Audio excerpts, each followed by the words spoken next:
The first book of Samuel, otherwise called, the first book of the Kings, chapter 26. Reading from the King James Version of the Bible. And the Ziphites came unto Saul to Gibeah, saying, Doth not David hide himself in the hill of Hachilah, which is before Jeshimon?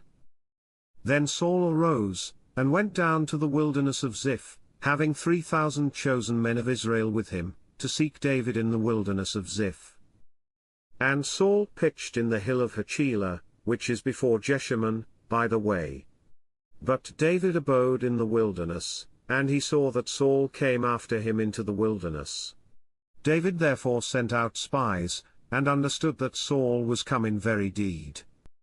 And David arose, and came to the place where Saul had pitched, and David beheld the place where Saul lay, and Abner the son of Ner, the captain of his host, and Saul lay in the trench, and the people pitched round about him.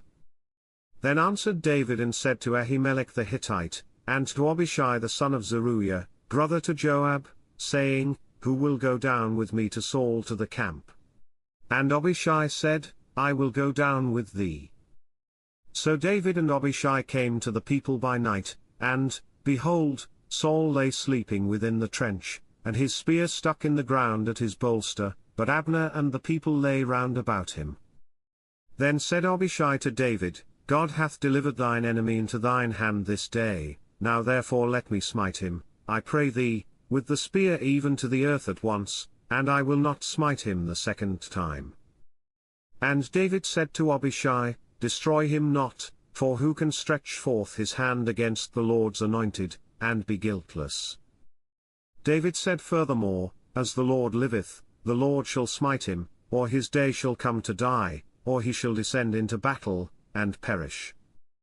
The Lord forbid that I should stretch forth mine hand against the Lord's anointed, but, I pray thee, take thou now the spear that is at his bolster, and the cruse of water, and let us go.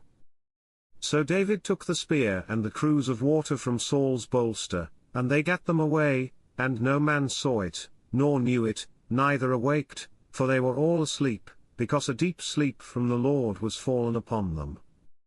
Then David went over to the other side, and stood on the top of an hill afar off, a great space being between them. And David cried to the people, and to Abner the son of Ner, saying, Answerest thou not, Abner? Then Abner answered and said, Who art thou that criest to the king? And David said to Abner, Art not thou a valiant man? And who is like to thee in Israel? Wherefore then hast thou not kept thy lord the king? For there came one of the people in to destroy the king thy lord. This thing is not good that thou hast done. As the Lord liveth, ye are worthy to die, because ye have not kept your master, the Lord's anointed.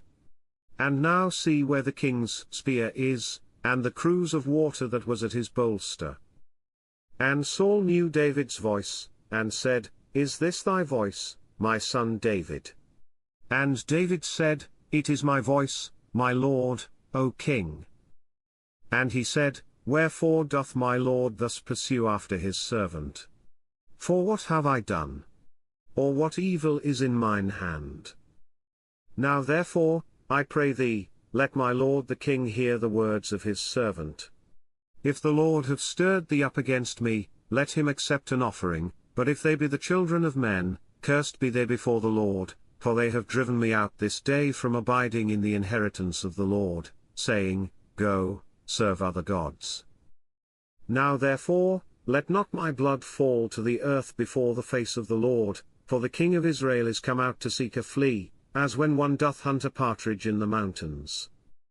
Then said Saul, I have sinned, return, my son David, for I will no more do thee harm, because my soul was precious in thine eyes this day. Behold, I have played the fool, and have erred exceedingly. And David answered and said, Behold the king's spear. And let one of the young men come over and fetch it. The Lord render to every man his righteousness, and his faithfulness, for the Lord delivered thee into my hand today, but I would not stretch forth mine hand against the Lord's anointed. And, behold, as thy life was much set by this day in mine eyes, so let my life be much set by in the eyes of the Lord, and let him deliver me out of all tribulation. Then Saul said to David, Blessed be thou, my son David, thou shalt both do great things, and also shalt still prevail. So David went on his way, and Saul returned to his place. This concludes the first book of Samuel, otherwise called, the first book of the Kings, chapter 26. God bless you with love and abundance.